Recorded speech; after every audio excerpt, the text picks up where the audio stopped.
The problem in the hospital is that senior consultants, Martin Wanyoike and David Silverstein, and their clique,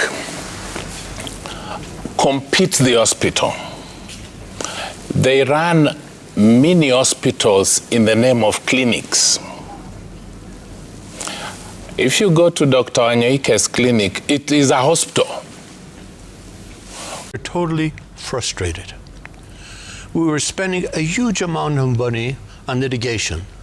There began an epidemic not a pandemic, epidemic of litigation in our hospital. The previous boards had so many people suing them, dropping CEOs, whatever they changed, dropping contracts when their ever changed, and dropping other members, senior members of the government, of the Nairobi hospital. People didn't like that. It really caused a lot of problems. And why do I think it changed? Because I hate to go to a saying 3,000 years ago. It became a den of inequity. 3,000 years ago, the people, there's from kings, and people started acting on the board, the senior members of the board, like they were kings. And it's 3,000 years ago in Kings 1, it says, if I may just say that, it says that then Jeroboam the son of Nevat in Kings 1, he was said by the prophet to be a sinner and making others sin. What happens is when at the top they get the power and they get all the loose money, and I'm not talking about the people here. I'm talking what has happened. So just so I understand, loose money is what? Corruption? Are you talking of theft? Because can you be specific about that? Yes, I am talking about similar things like buying, going on contracts. I'm talking about getting, there's a certification for our hospital. The toppest certification is an international certification. It takes 6 years, on the average of 4 to 6 years to get it. What did our people do? They went to Dubai. They went at the very senior level. They paid money there, and then sent people and wrote a letter that was in the newspapers saying that now we are also certified, not just the Aga Khan Hospital and Gertrude's Garden. It was suddenly, we are all certified also. That's not certification. They have to go through everything. There is a list of things. And what happened? There were a lot of contracts that were going out. And we found the members of the board being involved in those contracts. Not only were they getting salaries, they're getting percentages. We have, I think we'll see. There's some reasons to believe that some of that has been documented. Okay? So how and when did you approach the patron? Okay, now, I approached the patient, the president. Patron. Sorry. Patron. We approached His Excellency when we were at this level of extreme, and I just put the dates on it and the reasons. We have next. Let me just stop that one a little bit, Yvonne. It is good to mention that one of the major problems also in the governance was that through what Dr. Onyambu described, the looseness of the articles. We have membership. There are two categories of membership in Nairobi Hospital ownership. The Kenya Hospital Association, there are two categories. There is Admitting Staff Association, called ASA, where we belong.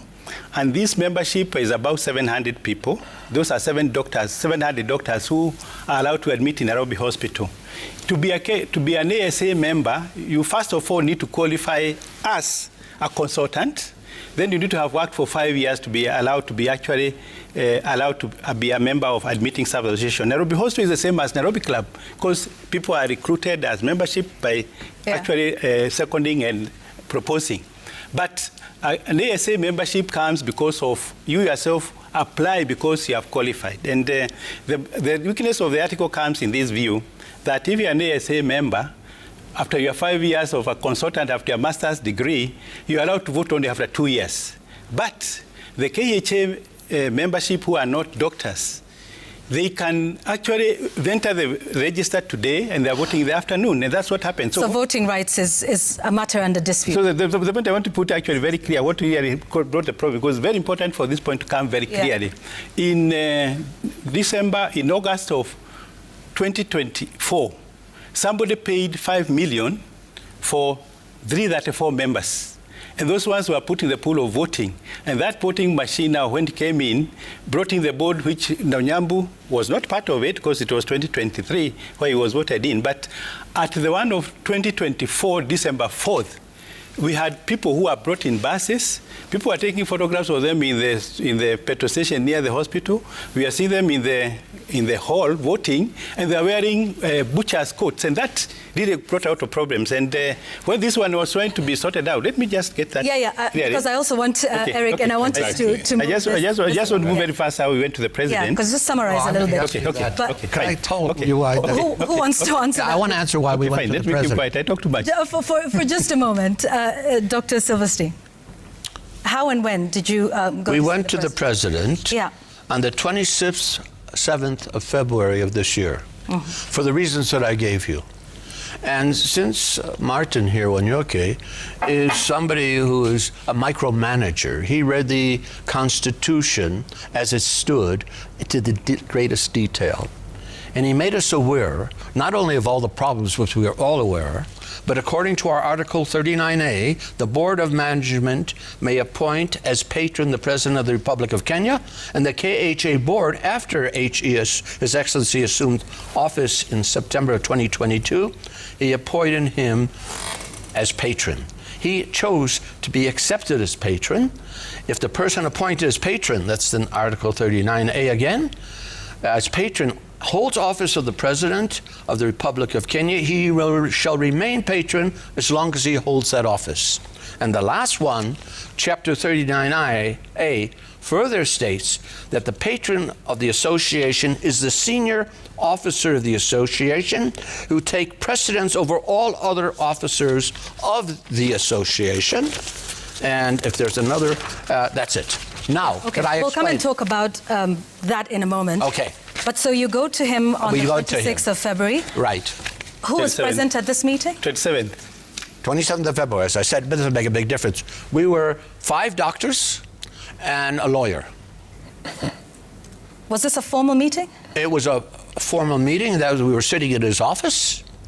We were treated very nicely. We given a drink to have before we came in. And then he wanted to hear from each one of us what was the problem. And why is he being called about it? He was not aware of the this part of the Constitution.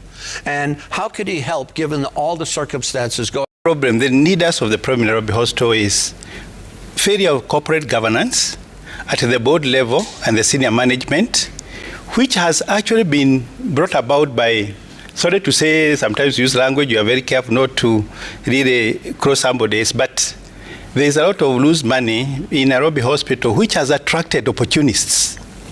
And this has come because Nairobi Hospital, as a community hospital, was set up that we don't, the profit, there's no profit which is given, there are no dividends. And when it is running it properly, when the hospital is running properly through our own structures, which are very solid, as you're going to see, we have a surplus of 2 billion shillings. And these 2 billion shillings are supposed to be reinvented back to projects. But unfortunately, the people who go to that position of leadership, somehow they get transformed very quickly. They get somebody who is so good, a saint. But when the rich and that loose money come in, everything collapses. And really what has systematically failed in the last 10, 15 years, somehow we have not attracted at the board level people of integrity, people who are solid, people who are having that spirit of philanthropists. That one we just want to serve. But people who go there, we actually elect people. But when they reach there, there's a lot of transformation, which really comes because of the loose money which they're able to use. For example, the articles as we stand, and they have been there, and we said from 2019 there was a recall of the whole board. And when the whole board was recalled, it was systemic, and that's how somehow it was smooth.